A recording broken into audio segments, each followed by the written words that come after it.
justice! Unfair justice! Unfair justice! Unfair justice! I'm Wayne Dolcefino.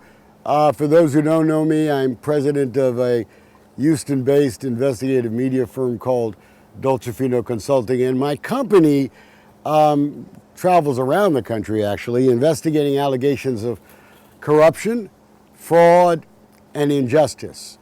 And what we have here is a couple of those. We have fraud, we have injustice. 125 years ago is when this story starts. We're standing in front of an historical marker of the Anahuac Oil Field, and I'll give you that connection in a second, but just for those of you who are listening, just a little bit of history.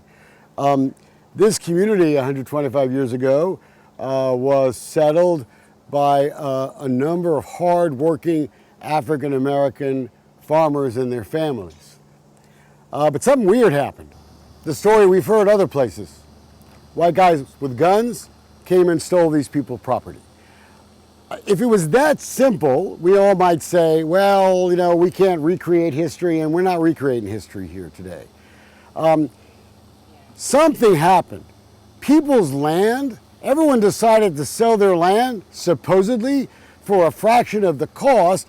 And in the case of William Godfrey, and there are a number of families here, but in the case of William Godfrey, the deeds were signed with an X, like Mr. Godfrey could not read or write. These fine folks, these descendants of these families, who are now waging a fight for justice, actually went into the vault of the Texas General Land Office and found documents that Mr. Godfrey could darn well sign his name. We have the documents that prove it. Ask yourself a question. Why would someone who could write his name, his signature, plain as day, suddenly give away his land for a fraction of the cost with an X? Look, I've been investigating fraud and nonsense and scams for 40 years around here, and that's what we have here. That's what we have here, folks.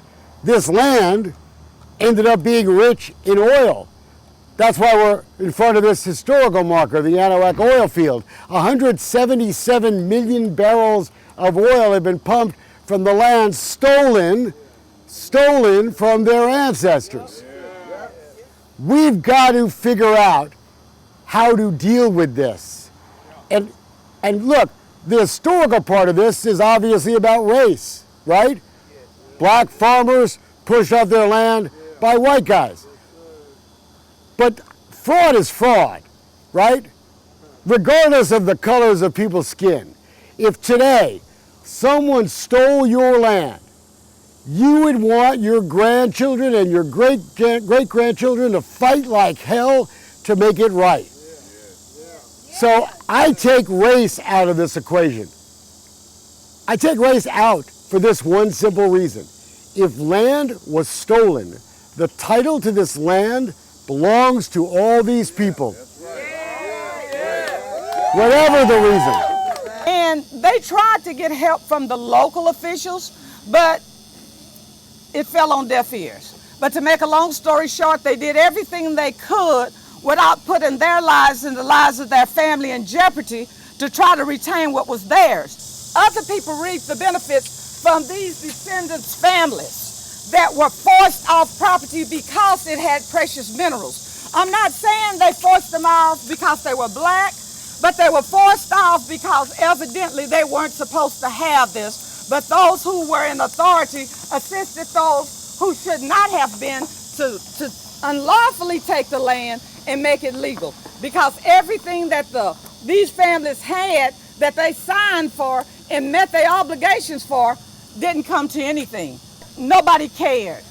And these families, most of the families, especially like my grandfather, you look at this old guy, they went to their graves in poverty.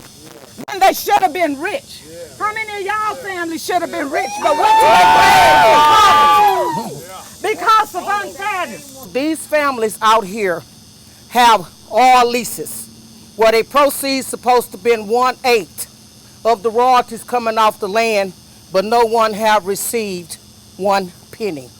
that we know of. No one have received anything. Have anybody out here got any of their royalties?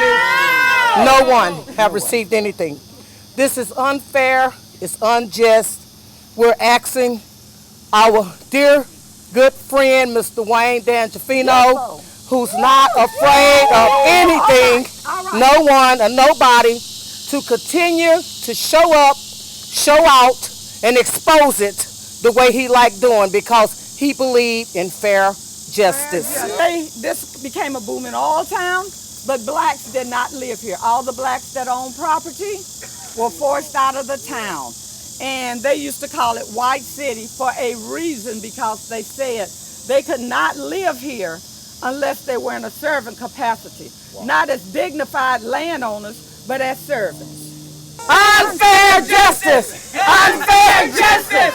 Unfair justice! Unfair justice!